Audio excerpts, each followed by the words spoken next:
Olá! Hoje a gente mergulha numa figura que, bom, todo mundo conhece, a Virgem Maria. Mas olha, o nosso foco não é o de sempre. Não mesmo.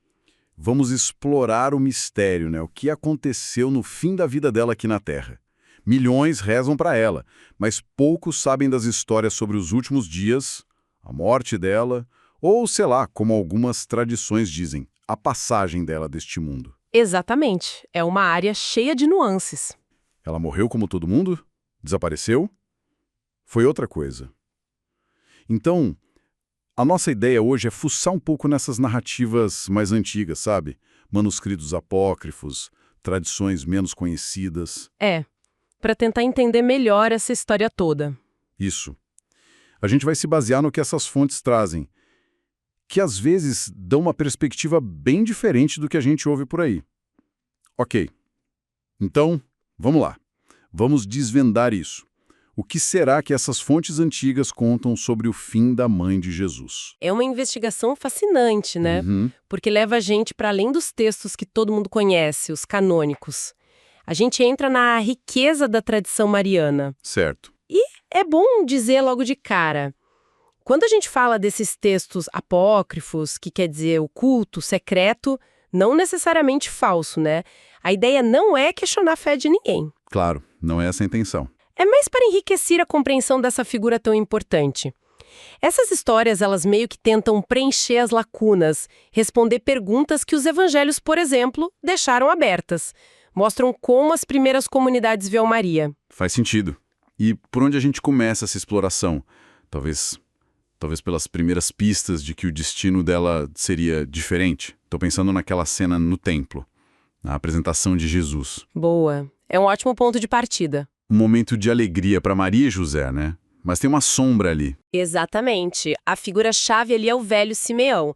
Ele vê Jesus, reconhece o Messias, fica feliz, louva a Deus, mas aí ele se vira para Maria. E diz aquela frase famosa. Aquela frase: "Quanto a você, uma espada atravessará a sua alma."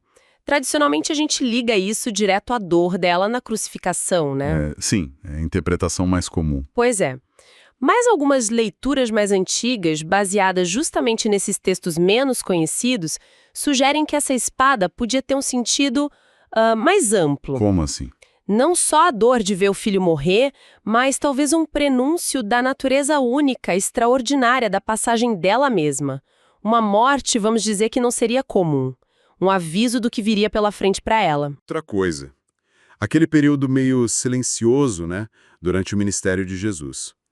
Depois das bodas de Caná, Maria some um pouco dos relatos canônicos. Só umas aparições rápidas. Onde ela estava, o que ela fazia.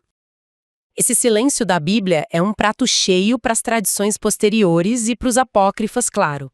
Fontes como o Evangelho de Filipe, por exemplo, que acharam lá em Nahamad, Sei. sugerem que ela não estava longe. Estava ali, discreta, acompanhava Jesus e os discípulos, mas meio escondida. Talvez por segurança mesmo. Ah, claro. Os inimigos de Jesus podiam ver ela como um alvo, né? Exato. Podiam tentar atingir Jesus através dela. Então, essa descrição toda e a falta de detalhes sobre os últimos anos dela nos textos canônicos acabou alimentando tradições diferentes. Onde ela viveu depois que Jesus subiu aos céus, Jerusalém, ou foi para Éfeso com o apóstolo João. E essa relação com João é outro ponto-chave, né? Definida ali na cruz, Jesus fala para Maria: mulher, eis aí o teu filho. E para João, eis aí tua mãe. Isso é muito mais que um arranjo prático, né? Para alguém cuidar dela. Com certeza.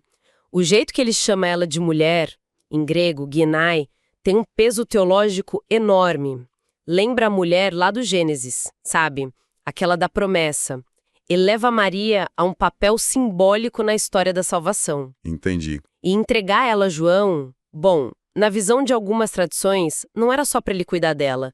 Era como se ele estivesse sendo nomeado a testemunha qualificada do que aconteceria com Maria no final. Uma testemunha para registrar. Talvez. Alguém que deveria ver, entender e quem sabe contar depois. Isso meio que fortalece aquela tradição de que João levou ela para Éfeso E lá ela teria vivido mais reclusa, em oração, esperando. Esperando o que exatamente? E isso me puxa para outra coisa que achei incrível nessas fontes. A ideia de que Maria sabia quando ia partir. Que ela foi avisada. Sim, textos como o Trânsitus Mariae, a passagem de Maria, tem várias versões antigas disso, contam essa história de um jeito muito vivo. Como foi isso? Eles narram que um anjo, muitas vezes dizem que foi o Gabriel mesmo, apareceu para Maria e anunciou: olha, daqui a 3 dias você vai partir desta vida. Nossa, e deu algum sinal? Deu um ramo de palmeira do paraíso, um símbolo da vitória sobre a morte, né? E a reação dela, segundo esses textos, não foi de medo, foi de alegria, porque ela ia se reunir com Jesus. O único pedido dela foi: queria rever os apóstolos uma última vez. Imagina a cena. E aí? Acontece aquele negócio meio cinematográfico que tá nessas narrativas, né? A reunião dos apóstolos, exatamente. É um dos pontos altos dessas histórias. Descrevem um milagre impressionante.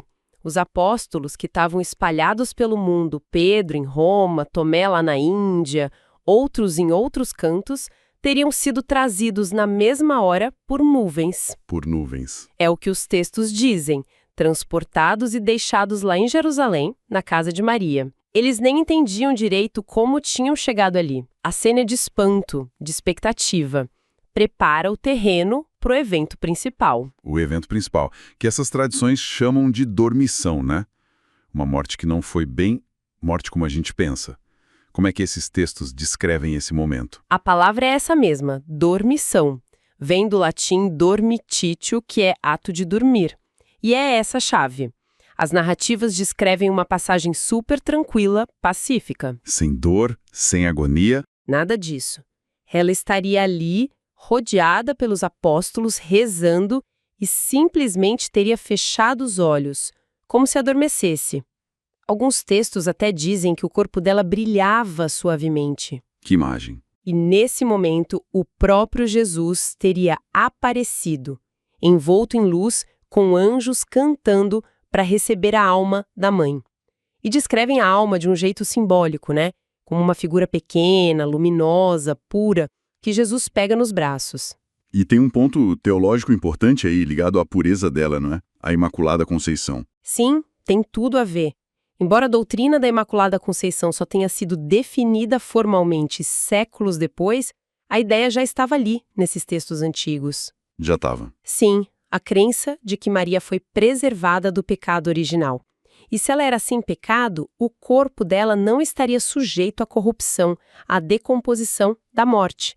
Por isso, a passagem dela seria diferente. Entendi. No Novo, lá no Vale de Josafá, perto do Getsêmani. Selaram com uma pedra e dizem as fontes que um cheiro maravilhoso, celestial, ficou no lugar por 3 dias. 3 dias.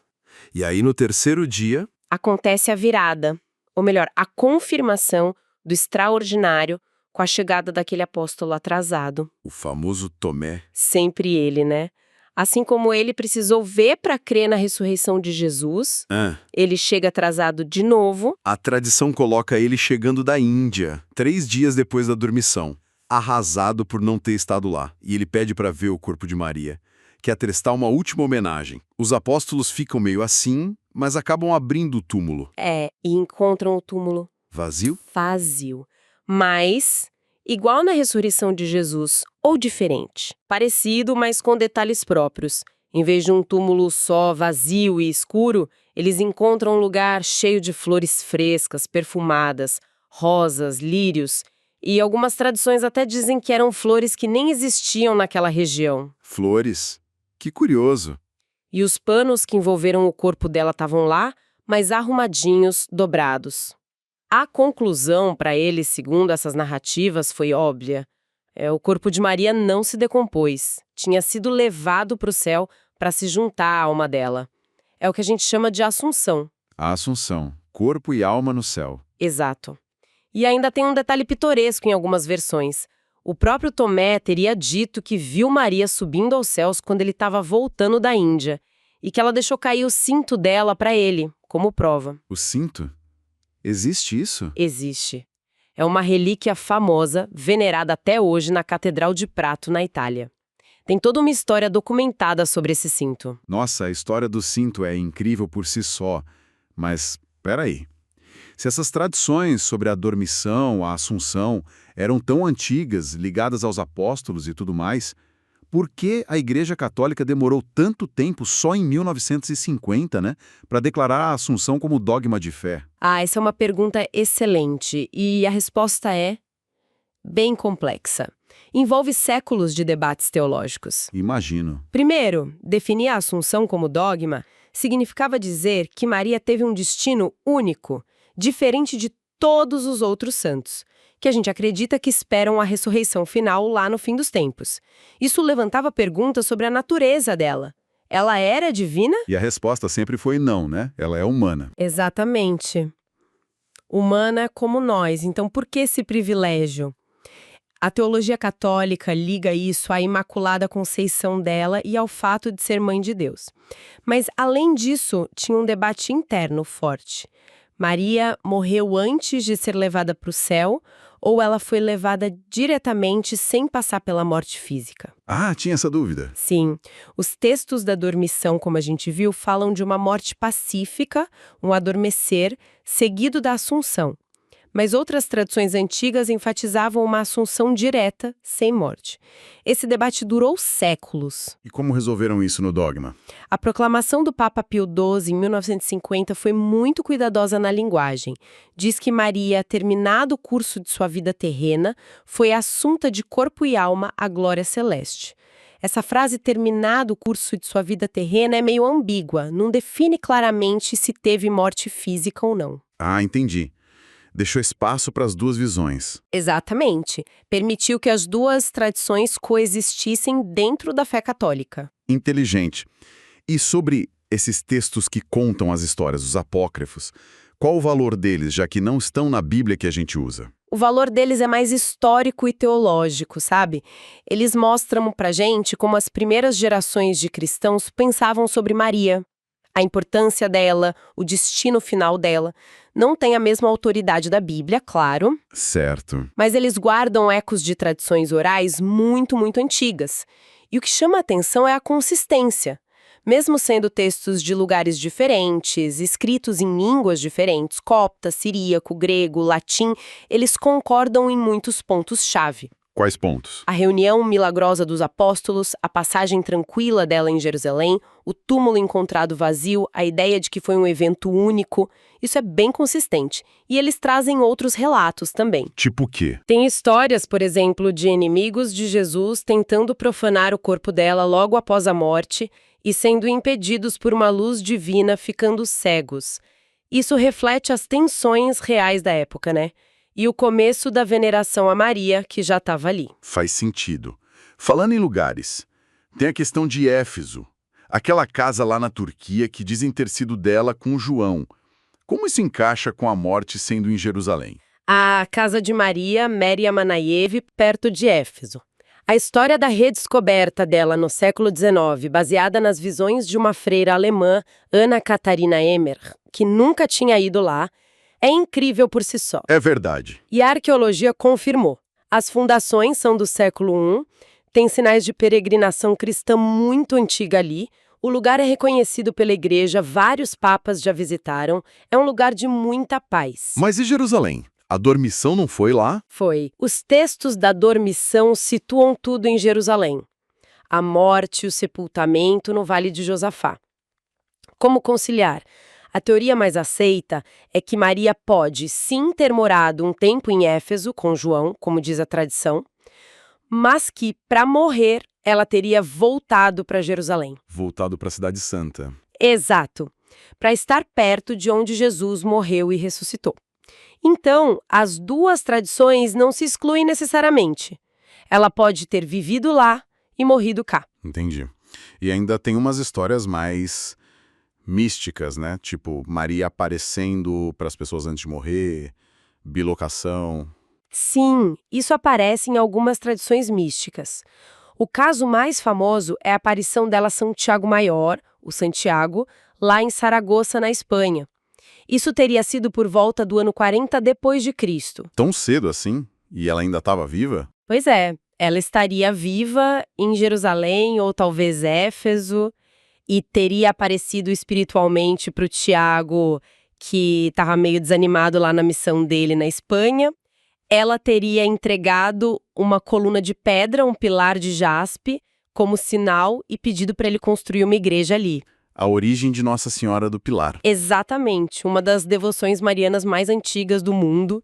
A explicação teológica para isso é que seria um dom especial ligado à santidade única dela, que permitiria a ela transcender as limitações do corpo físico, mesmo em vida. Uau! Quanta coisa, né? Quantas camadas, histórias que vão muito além do que a gente aprende no básico.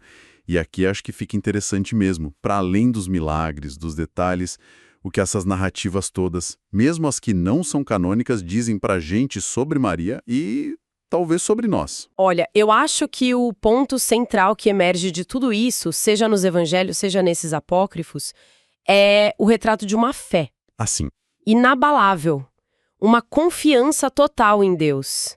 desde o começo, né?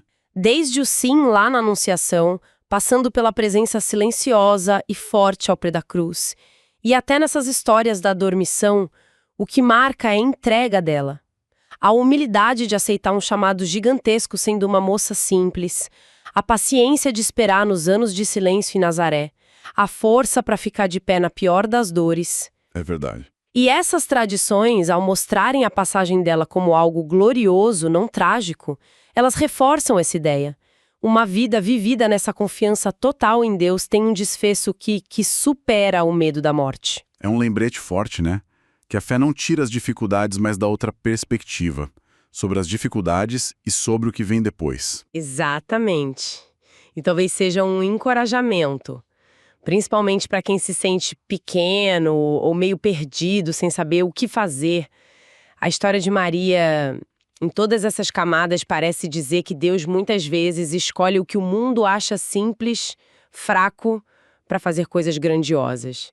A disposição de dizer sim, de confiar mesmo sem entender tudo, parece que essa é a chave. Então, no fim dessa nossa exploração pelos segredos e tradições da morte de Maria, a gente vê que, sendo fatos históricos literais ou narrativas cheias de símbolo, elas apontam para verdades mais profundas, né? Sobre fé, sobre esperança, sobre a promessa de algo maior dentro da visão cristã. A história dela lembra a gente do poder que tem um coração disposto. E a reflexão final talvez seja essa.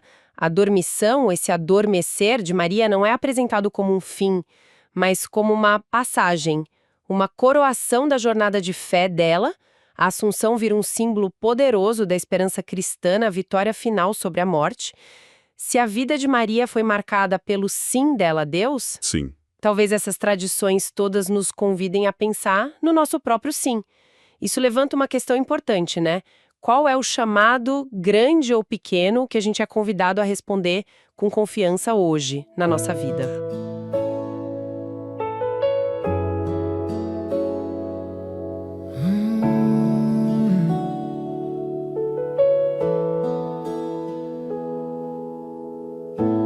Em Nazaré soprou o Espírito,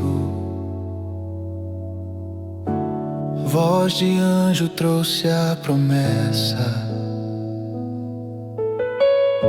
Do ventre o Verbo se fez carne, luz que atravessa as eras. Estrelas sobre Belém, campos e pastores em vigília.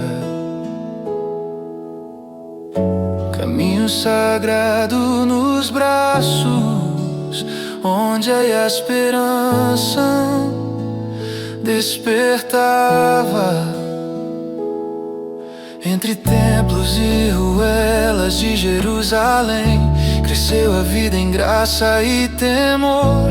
Palavras de sabedoria, rios de luz que correm ao coração. Cada gesto, oração viva, Cada olhar altar silencioso, o Espírito guiava os passos sob a sombra do Altíssimo.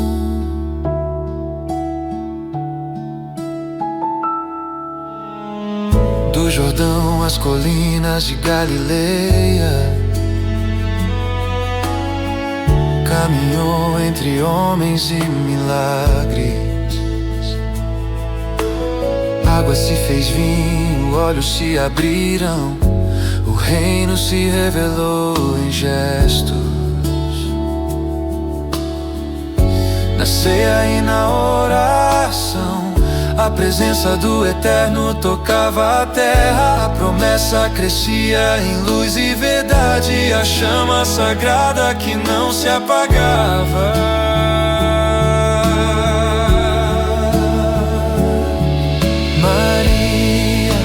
Chama que não se apaga, onde o Espírito vence o pó.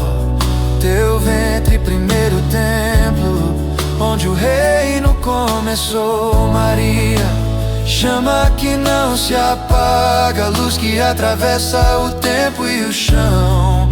Teu ventre, primeiro templo, onde o reino começou. Em Gólgota a cruz se ergueu, o peso do mundo sobre os ombros, lágrimas que se tornaram oração, mãos que nada podiam deter. A chama sagrada que nunca cessou, sopros do Eterno envolveram a terra. Não esperou pelo céu, pois o céu caminhava com ela. Quem deu à luz o Eterno retorna à chama divina.